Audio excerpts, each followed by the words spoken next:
नमस्कार दर्शक बंधु, आज आपण मान सहित किसी शेयर करने चाहूँ।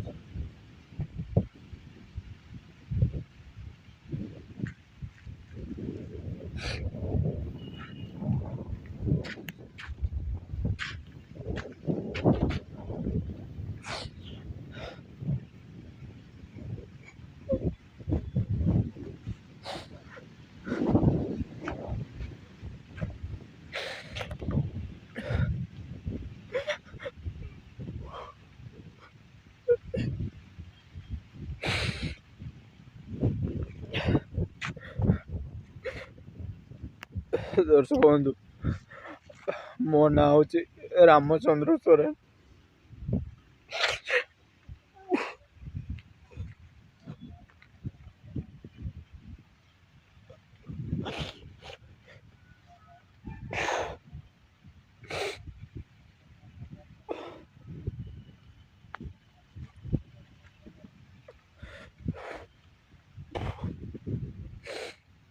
दर्शक बंधु मैंने आज आपण सहित किसी मोर प्रोब्लेम विषय कहवाक चाहूँगी। ये वीडियोटा मु भावुली बनैबी ना, किंतु बाध्य हेली बनैबा। मु भावुली जीवन में केवे भिक मागिबी ना बोली मोर हाथ गोड़ थिबा पर्यंत, किंतु आज मोर हाथ गोड़ थी भिक मागे पड़ुची मो भाई भाई मो भाई तांकर लिवर आ किडनी टिके इन्फेक्शन पड़ी इन्फेक्शन तो ସେଇଟା ବେଶୀ ବି ତାଙ୍କର ମାନେ କିଛି ହେଇନାହିଁ। ତ ବେଶୀ ନାହିଁ, ତାର ଟ୍ରିଟମେଣ୍ଟ ପାଇଁ ଆମର 40,000 ରୁ 50,000 ଟଙ୍କା ଭିତରେ ହେଇଯିବ। ତ ଆମ ଫ୍ୟାମିଲି ସମସ୍ତେ ମାନେ ଟ୍ରାଏ କରୁଛନ୍ତି ପଇସା ଯୋଗାଡ଼ିବା ପାଇଁ, ଏବଂ ଆମର ବହୁତ ଗରିବ ଘରରୁ ମୁଁ ମାନେ ବିଲଙ୍ଗ କରୁଛି। ତ ଯେମିତିକି ମୋ ମା ସମସ୍ତଙ୍କଠୁ ଗାଁରେ ମାନେ ଉଧାର ଧାର କରିକି ପଇସା ଆଣିଲା, କାହାଠୁ 1000, କାହାଠୁ 5000, କାହାଠୁ 10,000, ଏଇଭଳିଆ କରି କରି କଲେକ୍ସନ୍ କରିକି ମୋଟ 30,000 ନା 40,000 ଟଙ୍କା ହେଇଛି। ତ ଆମେ ଭାବିଲୁ ଏଇଟାରେ ହେଇଯିବ, କିନ୍ତୁ ମୋର ଏଇ ଭିଡ଼ିଓ ହେଉଛି ସୋସିଆଲ ମିଡ଼ିଆରେ, ମୁଁ କାହାକୁ ବି ଏଇଭଳିଆ ମାଗିବି ବୋଲି ମୁଁ ଭାବିନଥିଲି, କିନ୍ତୁ ପରିସ୍ଥିତି ମୋତେ ଏଇଭଳିଆ ବାଧ୍ୟ କରିଛି। ଆମ ଓଡ଼ିଶାରେ ଯଦି ସମସ୍ତେ ବେଶୀ ନାହିଁ ମାନେ ଟଙ୍କାଟେ କରିକି ଯଦି ମାନେ ଫୋନ୍ପେ ମାଧ୍ୟମରେ କରିଦେବେ, ତାହେଲେ ସମ୍ଭବ ହେଇପାରେ ଭାଇଙ୍କ ଜୀବନ ମାନେ ହାତରେ ପୁନର୍ବାର ଫେରିପାରେ। ଏବଂ ବେଶୀ ବି ପଇସା ହେଇଛି ନାହିଁ, ଯଦି ମାନେ ମାନେ 1,00,000 ଟଙ୍କା କିମ୍ବା ମାନେ 50 ଲକ୍ଷ ଖଣ୍ଡେ ସେଇଭଳିଆ ଯଦି ଦରକାର ହେଇଥିଲେ ମୁଁ ଭିଡ଼ିଓଟା ବନେଇ ନଥାନ୍ତି। ଏଇଟା ବହୁତ ଅଳ୍ପ ପଇସା, କିନ୍ତୁ ସେତିକି ବି ଆମେ ଯୋଗାଡ଼ି ପାରୁନୁ। ତ ଏଇ ଭିଡ଼ିଓ ମାଧ୍ୟମରେ ମୁଁ ସମସ୍ତଙ୍କୁ ଅନୁରୋଧ କରିବାକୁ ଚାହୁଁଛି କି ମାନେ ବେଶୀ ନେଇ ଯାହାର ଫୋନ୍ପେ ଯଦି ଥିବ ଟଙ୍କାଟେ କରି ଦେଇଥାନ୍ତେ ଆପଣମାନେ।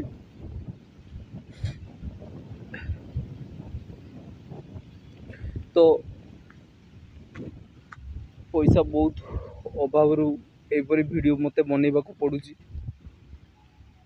ଆପଣମାନେ ଏଇ ଭିଡ଼ିଓଟିକୁ ମାନେ ଆପଣ ମାନେ ଏଇଟା ପୁରା ରିଏଲ୍ ଭିଡ଼ିଓ କିମ୍ବା ଫ୍ୟାକ୍ଟରେ ଏଇଭଳିଆ ବନାଉଛି, ଆପଣଙ୍କ ଯଦି ଡାଉଟ୍ ହେଇପାରେ, କିନ୍ତୁ ଦେଖ ଏଇଟା ପୁରା ରିଏଲ୍ ଭିଡ଼ିଓଟା। ଆପଣମାନେ ଦେଖିଥିବେ ମାନେ ମନ୍ଦିର ବଜାରରେ ଭିକ ମାଗିଲେ, ମାନେ ମୁଁ ଭାବୁଥିଲି ମନ୍ଦିର ପୁରୀ ଯାଇକି କାହାକୁ ଭିକ ମାଗିକି ଭାବୁଥିଲି, କିନ୍ତୁ ଏମିତି ଭିକ ଦେବେ ନାହିଁ କି ଭିକ ମାଗିବା ପାଇଁ ତ ପୁରୀରେ ହଜାର ହଜାର ଭିକାରୀ ବସିଥାନ୍ତି, କିନ୍ତୁ କେହି ଦେବେନି ପଇସା।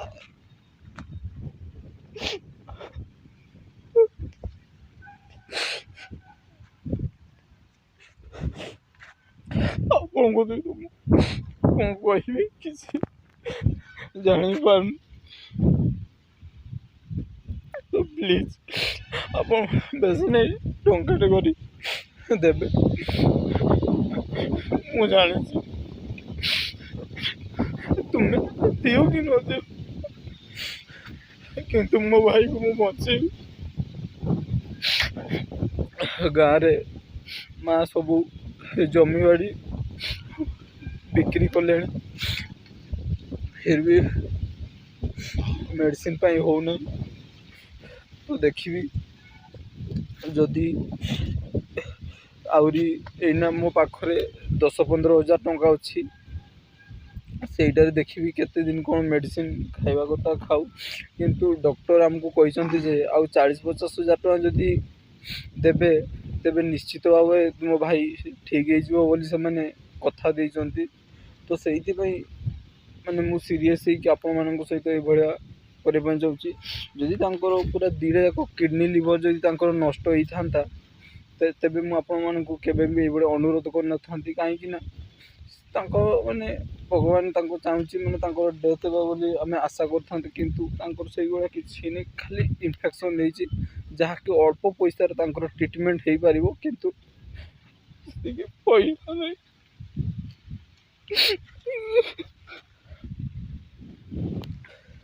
ମୋର ହାତ ଗୋଡ଼ ଥିବା ଯାଏ କେବେ ଭିକ ମାଗିବିନି ବୋଲି ମୁଁ ଶପଥ ନେଇଥିଲି, କିନ୍ତୁ ବାଧ୍ୟ ହେଲି।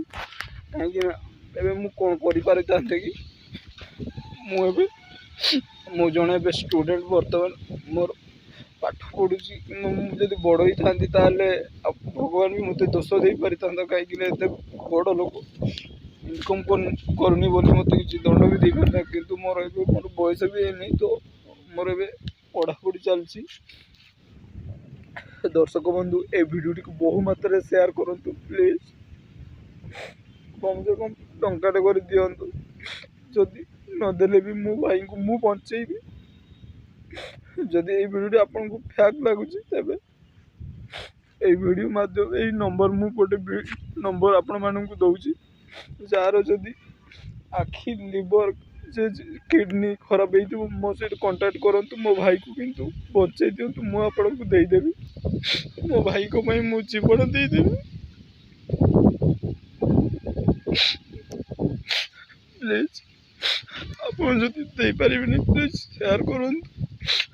ଆପଣ ଦେଖିଲା ମାତ୍ର ଜଣଙ୍କୁ 2 ଜଣଙ୍କୁ ଯେତେ ପାରୁଛୁ ସେୟାର କରନ୍ତୁ, କିନ୍ତୁ ଯଦି ଆପଣମାନେ ସେୟାର କରିପାରିବେନି ଭାଇଙ୍କ ଜୀବନ ଯାଇପାରିବ। ଏବଂ ଆପଣଙ୍କ ଫ୍ୟାମିଲି, ଆପଣଙ୍କର ଜିନ୍ଦଗି ମନେ ରଖିଥାନ୍ତୁ। ଆପଣଙ୍କୁ ଆଉ କେହି ତୁମକୁ ସାହାଯ୍ୟ କରିବେନି, ନା ତୁମ କାକା, ମାମୁଁ, କେହି ତୁମକୁ ସାହାଯ୍ୟ କରିବେ ନାହିଁ। ଆପଣଙ୍କ ଫ୍ୟାମିଲି ଆପଣ ହିଁ ଦାୟିତ୍ୱ। ସେଥିପାଇଁ ମୋ ଏଜ୍ର ପିଲାଙ୍କୁ ମୁଁ ଏତିକି ରିକ୍ୱେଷ୍ଟ କରୁଛି କି ଯାହାର ମାନେ କଲେଜ ହଉ, ପଢ଼ାପଢ଼ି ଷ୍ଟୁଡ଼େଣ୍ଟ ଥିବେ, ଆପଣଙ୍କ କ୍ୟାରିୟର ବନାନ୍ତୁ। ଆପଣ ମେ ବି ପାଠରେ ୱିକ୍ ହେଇପାରିବ, କିନ୍ତୁ ପାଠପଢ଼ା ଆମର ଜିନ୍ଦଗିକୁ ଡିପେଣ୍ଡ କରିନଥାଏ। ଆମର ବୁଦ୍ଧି ପରିଶ୍ରମ ଯଦି ଥିବ ନା, ବିନା ପାଠ ପଢ଼ିକୁ ବି ଆମେ ବହୁତ ବଡ଼ ମଣିଷ ହେଇପାରିବା। ପ୍ଲିଜ୍ ଆପଣଙ୍କ କ୍ୟାରିୟର, ଆପଣ ଟଙ୍କା କମାନ୍ତୁ, ଆପଣଙ୍କ କ୍ୟାରିୟର ପ୍ରତି ଧ୍ୟାନ ଦିଅନ୍ତୁ। ଆପଣଙ୍କ ଜିନ୍ଦଗିରେ ଯଦି ପଇସା ଥିବ ନା, ଏଭଳିଆ ପରିସ୍ଥିତି ଆପଣଙ୍କୁ ମୋ ଭଳିଆ କାନ୍ଦିବାକୁ ପଡ଼ିବ ନାହିଁ। ପଇସା ଦେଇକି ଆପଣ ଟ୍ରିଟମେଣ୍ଟ କରିକି ଆଉ ଥରେ ରିକଭର ହେଇପାରିବେ। ଏଇ ପଇସା ପାଇଁ ଏଇଭଳିଆ ଆଖିରୁ ଲୁହ ଝରେଇ ଦେଉଛି ୟାର। ଏଇ ଦୁନିଆରେ ପାଣି, ପତର, ପାହାଡ଼, ପୃଥିବୀ ସମସ୍ତଙ୍କୁ ଭଗବାନ ମାନନ୍ତି, କିନ୍ତୁ ମଣିଷକୁ ନୁହେଁ।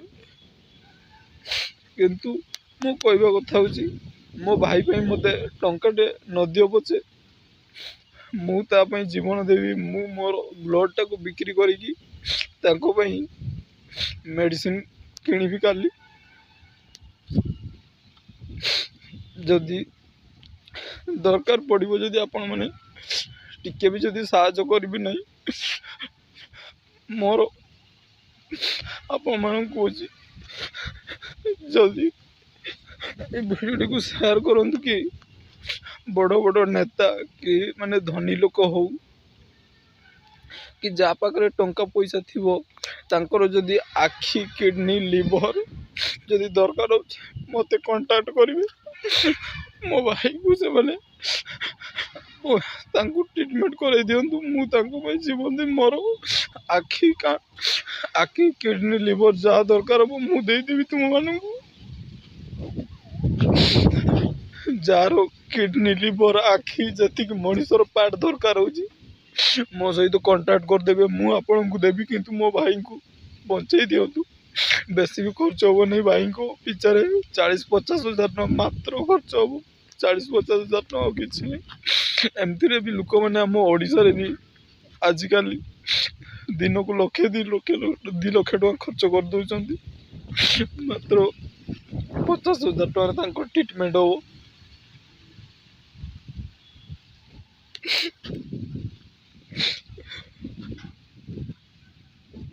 ଆଉ ଗୋଟେ କଥା କହି ରଖିଦେଉଛି ଆପଣମାନଙ୍କୁ, ଆପଣ ମେ ବି ଭାବିପାରନ୍ତି ଏଇ ପିଲାଟା ପଇସା ପାଇଁ ଏଇଭଳିଆ ଭିଡ଼ିଓରେ କାନ୍ଦୁଛି। କିନ୍ତୁ କାଲି ମୋତେ ଯେତେବେଳେ ଡକ୍ଟର କହିଲେ, ମୁଁ ତାଙ୍କୁ କହିଲି କାମ ଦିଅନ୍ତୁ ସାର୍, ପଛେ ଆପଣଙ୍କ ଘରେ ମୁଁ ଦାସୀ ହେଇକି ରହିବି, କିନ୍ତୁ ଭାଇଙ୍କୁ ବଞ୍ଚାଅ। କିନ୍ତୁ ଡକ୍ଟର ସେମାନେ କିଛି କରିବେ, କେହି କିଛି କାହାକୁ ଏଇ ଦୁନିଆରେ କେହି କିଛି କାହାକୁ ହେଲ୍ପ କରିବେନି। ମୁଁ ଜାଣିଛି ସବୁବେଳେ ଜୀବନରେ ନିଜ ଫ୍ୟାମିଲି ନିଜ ଲୋକ ସବୁ